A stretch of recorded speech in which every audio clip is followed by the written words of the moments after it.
2024년 삼성 라이온즈는 정규 시즌 2위를 차지하며 기대 이상의 성과를 이루었습니다. 지난해 8위에 그친 삼성은 올 시즌 예상 성적도 지난 시즌과 크게 다르지 않을 거라는 평가가 대부분이었습니다. 시즌 초반 8연패와 시즌 중반 오승환, 김재윤 등의 필승조 불펜진의 붕괴로 어려움을 겪었지만 그럼에도 기대 이상의 좋은 성적으로 시즌을 마칠 수 있었습니다. 사실 삼성 라이온즈의 타격 및 투수 성적 지표를 보면 상위권에 랭크되어 있지 않습니다. 타 팀에 비해 뎁스도 강하다고 볼 수 없습니다.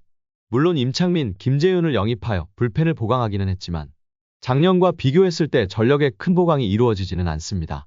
그럼에도 작년 시즌 8위에서 올 시즌 2위로 성공적으로 마무리를 할 수 있었던 비결은 무엇일까요?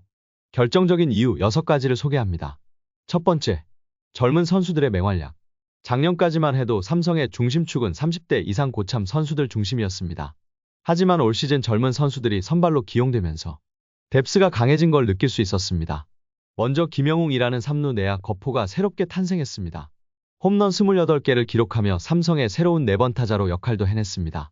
동갑내기 3년차 이재현도 기대만큼 성장해주며 리그 최고급 수비 실력을 가진 유격수로 성장했습니다. 이둘은 좋은 수비와 장타력까지 겸비하여 향후 10년간 삼성의 내야를 든든히 지켜줄 것으로 보입니다. 4년차 김지찬도 빼놓을 수 없습니다. 올 시즌 국내 최고의 리드오프 급으로 성장한 김지찬은 타율 3할 2푼 42도루로 커리어 하이를 기록하며 공수주에서 최고의 활약을 펼쳤습니다. 김지찬의 빠른 발로 승리를 이끈 경기가 꽤 많을 정도로 이제 삼성에 없어서는 안 될 핵심 선수가 되었습니다. 올 시즌 처음으로 중견수 수비를 맡았지만 수비도 빠르게 적응해 박혜민, 정수빈 이상의 중견수로 성장했습니다. 신인 내야수 양도근도 후반기 좋은 수비로 후반기 팀의 활력을 불어넣었습니다. 투수 부분에서는 4년차 좌완 이승현이 4선발로 좋은 활약을 해주었습니다. 이렇게 신인 선수들이 좋은 모습을 보이며 기존 고참 선수들과 좋은 시너지를 낼 수 있었습니다. 두 번째, 거포 본능. 올 시즌 삼성 라이온즈의 팀 홈런 개수는 185개로 압도적인 1위를 차지했습니다. 라이온즈 파크의 영향이라고 하기에는 2023년에는 홈런 개수가 88개로 전체 8위 밖에 차지하지 못했습니다. 올 시즌에는 작년보다 거의 100개 가까이 홈런을 더 많이 쳤습니다.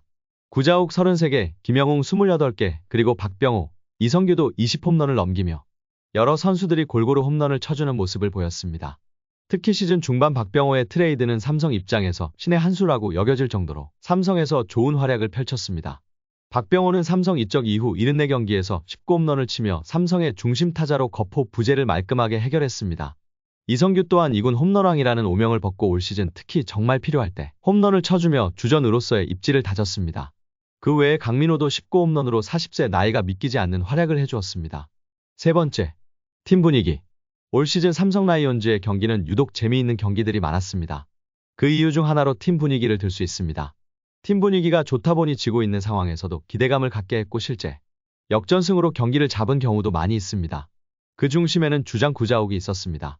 구자욱은 올 시즌 3할 4푼 33홈런 115타점으로 MVP급 활약을 펼쳤습니다.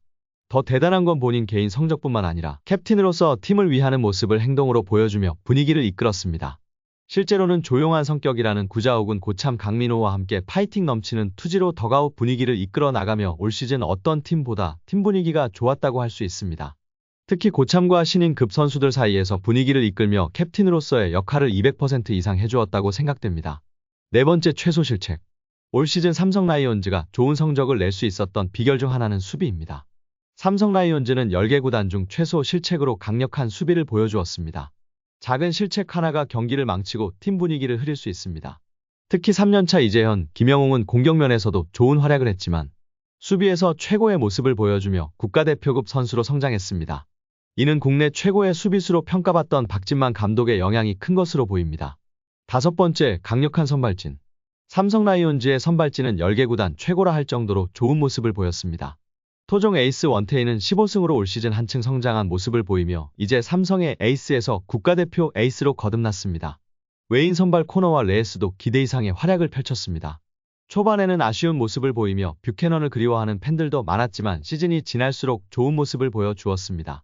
특히 이 두 선수는 부상 없이 선발 로테이션을 거의 거르지 않고 꾸준함을 보여줬다는 점에서 만족할 만한 용병 투수들로 평가됩니다. 4선발에는 좌완 이승현이 선발로 안착하며 6월에는 평균 자책점 1점대의 압도적인 모습을 보여주었습니다. 부상 없이 선발 로테이션을 계속 돌았더라면 국대 좌완 투수로도 뽑힐 정도의 활약을 펼쳤습니다. 오선발은 초반에 시행착오가 있었지만 시즌 중반 백정현이 활약해 주었고 시즌 후반기에는 백정현이 부진하자 황동재가 좋은 모습을 보여주었습니다. 이렇게 오선발이 타팀에 비해 나름 잘 돌아가면서 불펜진의 과부하를 최소화할 수 있었습니다. 여섯 번째, 기대 이상의 활약한 선수. 올 시즌은 기대 이상 활약을 펼쳐주며 삼성의 뎁스를 든든하게 해준 선수들이 많습니다. 이성규, 김원곤은 만년 백업 선수에서 올 시즌 기대 이상의 알토란 같은 활약을 펼쳐주며 아시아의 전완근, 대형곤이라는 별명으로 팀 성적에 일조했습니다. 윤정빈 또한 입단 7년차에 올 시즌 좋은 모습을 보이며 1군에 진입했습니다. 올 시즌 후반에 영입한 송은범의 활약도 빼놓을 수 없습니다. 은퇴를 앞둔 선수를 데리고 왔다는 말들도 많았지만 1군 데뷔 후 쏠쏠한 활약을 펼치며 불안한 불펜진의 활력소가 되고 있습니다. 이런 이유들이 합쳐지고 시너지가 나다 보니 삼성 라이온즈가 여전히 불펜 불안에도 불구하고 2위를 할 수 있지 않았나 하는 생각입니다. 앞으로 남은 플레이오프, 한국 시리즈도 기대해봅니다. 물론 우승은 쉽지 않아 보이나 단기전인 만큼 팀 분위기와 미친 선수들의 기대 이상의 활약에 따라 변수는 얼마든지 있을 거라 생각합니다. 여러분은 삼성 라이온즈가 올 시즌 2위를 할 수 있었던 가장 큰 이유는 무엇이라고 생각하시나요? 그리고 올 시즌 가장 기대 이상의 활약을 펼친 선수는 누구라고 생각하시나요? 그 이유와 함께 댓글에 남겨주세요.